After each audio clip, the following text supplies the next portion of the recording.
Energy and Electricity Minister Dr. Kgosientsho Ramokgopa joining the ESCOM leadership today in giving us a sense of how winter is going to look.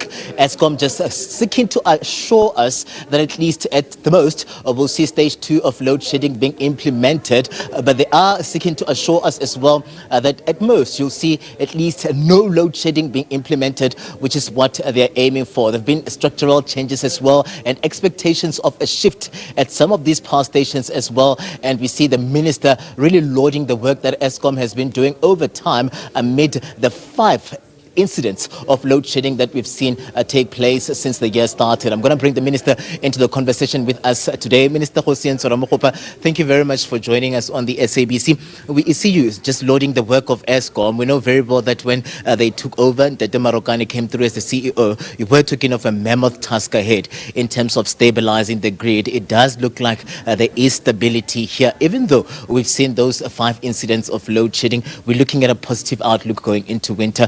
Just give us a sense of really where we are and how positive are we that indeed then this work that has been done by ESCOM will see us with the lights on come winter.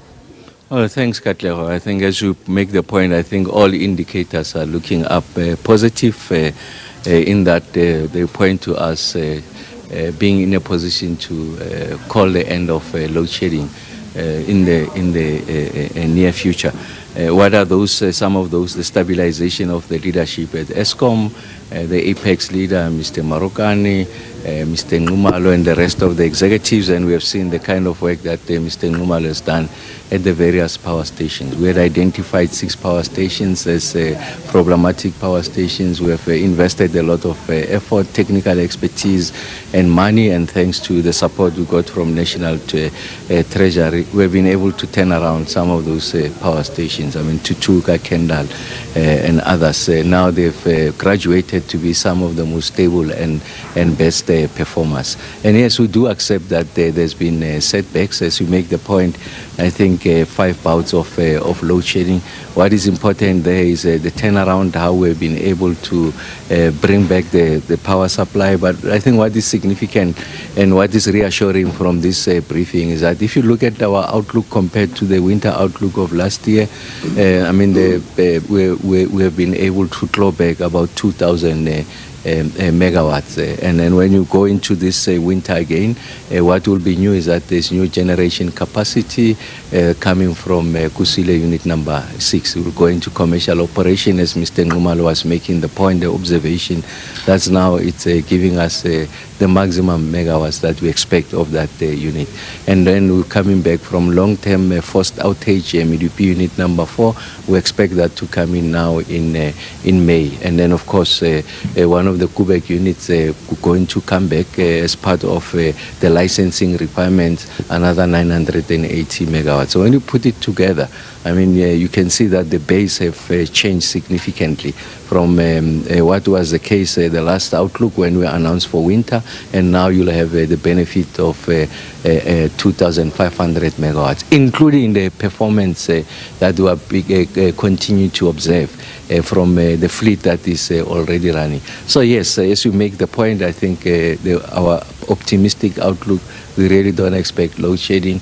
If we breach if you like, about 13,000 megawatts of UCLF and above, that's when you might start to see some degree of load shedding. But we are confident about what the team is doing. And I'm confident that in the near future, like I said, we'll talk of load shedding in past terms and begin to build a path for energy security, including resolving the question of load reduction, because for an average person it doesn't make a difference whether you call it load shedding or load reduction. As I've made the point today was just to announce the winter outlook. I think in 2 weeks time I'll then announce a comprehensive plan together with ESCOM municipalities how we are ending load reduction.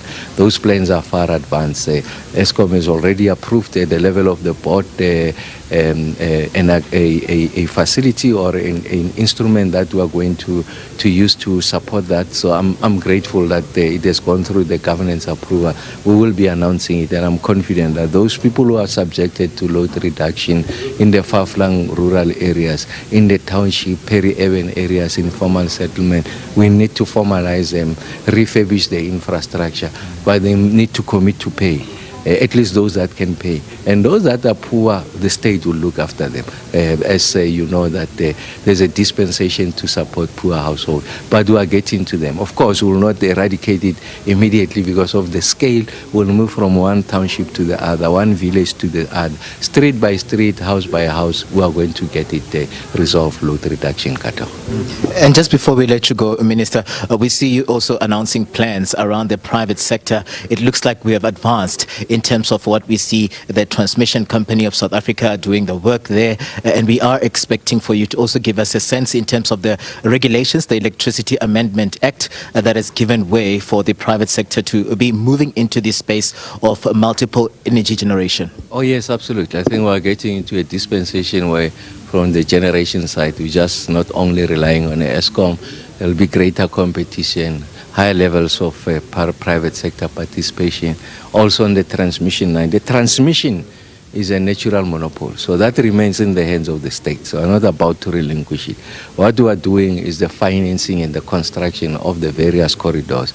We're doing a request for qualification now in July, and then out of those that have pre-qualified, then they give us a proposal on the financing and the rolling out of transmission so that we are able to add to the mix of generation capacity in the country.